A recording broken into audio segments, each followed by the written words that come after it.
Video game designer Brendan uses principles from studies on rat mazes to create his games, emphasizing the importance of memory in human progress. During a beach trip with his wife Claire and daughter Sam, tragedy strikes when Sam is swept away by waves while chasing her toy monkey. Despite support from loved ones, Brendan and Claire are devastated. Months later, Claire starts packing Sam's room, but Brendan can't bear it. He notices a misspelling in Sam's book title and shares his confusion with his brother-in-law Matt, who agrees with Brendan's memory of the correct spelling. He searches for an explanation on the internet and finds thousands of articles about it. Lots of people have the same memory as he does and think it's a conspiracy, but eventually Brendan comes across something called the Mandela effect, a phenomenon in which a whole group of people shares fake memories. They usually blame it on alternate timelines or parallel universes, and its name comes from the fact many people had thought Mandela died in prison. The next morning, while Claire is getting ready to finally return to work, Brendan notices a family picture on their refrigerator. The photo shows the Griffith Observatory, and when Brendan asks,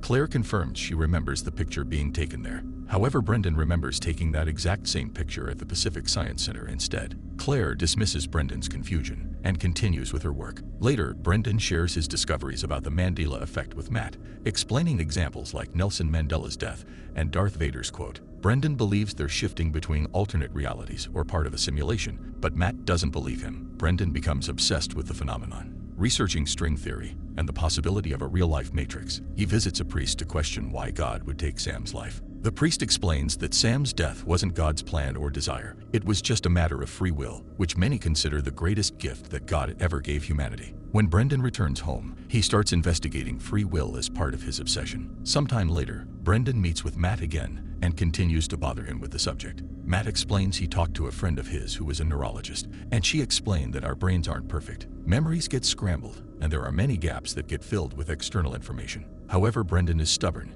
and refuses to accept it can only be a coincidence. Later during dinner, Claire confesses she's worried about Brendan because he's been very withdrawn lately and insists he should share his troubles. Brendan asks her to describe the Monopoly Man, and Claire mentions he has a monocle, but when she checks the game box, she sees the little man actually doesn't have anything on his face. Then Brendan brings out Sam's Curious George book, saying the monkey used to have a tail on the drawings, and even swearing that Sam's plushie had one as well. Claire doesn't like their daughter's death used like that, but Brendan just keeps going, pointing out that after the funeral Claire even said it didn't feel real. When he starts talking about reality shifting, Claire snaps and scolds Brendan for refusing to move on and pouring his grief into the STEM obsession instead. Brendan and Claire go on a double date with Matt and his new boyfriend. Brendan is distracted and heads to the bar, but Matt reminds him to support Claire. Brendan agrees and returns. However, once home, he resumes researching the simulation theory online. He becomes obsessed, creating a board to track his findings. Brendan watches videos of experts like Elon Musk and Neil deGrasse Tyson, seeking proof of a parallel universe where Sam is alive. He discovers Roland Fuchs,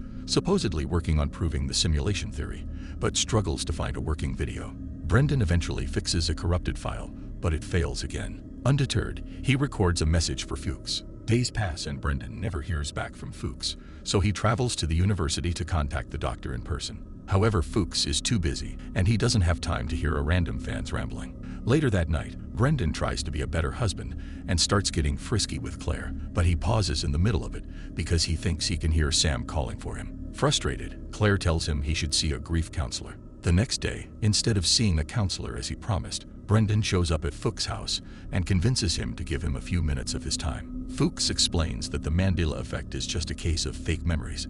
However, he also thinks they're breadcrumbs left by the simulation we live in glitching after a system update. Brendan points out that if reality is just a computer code, then he should be able to hack it, but Fuchs thinks that's ridiculous and takes him to the university. On their way there, they discuss the possibility of the world existing only because a conscious being is observing it. Brendan compares it to video games and how they only load an area when a player enters it. The rest of the time those areas don't exist. So instead of hacking the simulation, what he needs to do is overload it to overwhelm the processor. But in the morning, he wakes up to an empty bed. Thinking it was a dream, Brendan goes downstairs, but this time Sam is there as if nothing happened. Claire and Matt treat her normally too, so Brendan calls everyone he knows to confirm his suspicions. Nobody remembers Sam dying, so reality has been rewritten. He tries to discuss this with Fuchs, but he won't answer his calls. Brendan thinks the simulation gave him his daughter back, so he would stop the creation of the code. But he doesn't care. He's happy to have Sam back. The family spends lots of time together and is very happy until one night when Claire wakes up from a terrible nightmare in an awful state. She swears she's just fine, but the next day Brendan finds the breakfast burning and Claire spacing out. To cheer up Claire, Brendan takes the family to paint pottery. However, Claire becomes aggressive when things don't go her way. Concerned about her behavior, Brendan takes Claire home, but she fixates on Sam's absence. Brendan asks Matt to watch Sam and rushes to Fuchs' house, only to discover he died by suicide. Confused by seeing Fuchs recently, Brendan notices cracks appearing and believes it's a sign from the simulation. Determined to fix things, Brendan returns home to work on the code and records a video for his family, in case something happens to him. While Brendan works, Matt takes care of Claire, who has become catatonic. When the code is finally ready, Brendan goes to the university and tries to access the quantum computer, only to be blocked by Manning, who tries to call security. Brendan jumps on him to stop him, but he accidentally pushes too hard and Manning hits his head when he lands on the floor, instantly dying. Brendan feels very guilty, but he still takes Manning's card key and keeps going. Once he reaches the computer, Brendan implants his code with a USB stick and he watches the numbers go by as the computer lights flicker. Soon the machine starts to make a weird noise, so Brendan rushes outside only to discover that the parking lot is empty and his car is gone. In a blink, he finds himself on a bus and he gets a call from his wife saying she doesn't feel good. At that moment, he notices a passenger glitching as she goes through the bus floor, and a couple nearby of glitching faces too. Brendan gets off the bus and runs through the city, noticing all kinds of glitches going on. The time of the day constantly changes, the trees go through different colors, and there are 2 moons in the sky. Finally home, Brendan holds his wife and daughter close as the surroundings start glitching. Claire's face glitches, causing her pain, and the sky shows 2 moons colliding before everything goes dark. Then, the universe reboots from the beginning, showing various historical events. When the reboot ends, Brendan is relieved to be back on the beach with his family. This time, he ensures Sam leaves her toy behind, saving her life.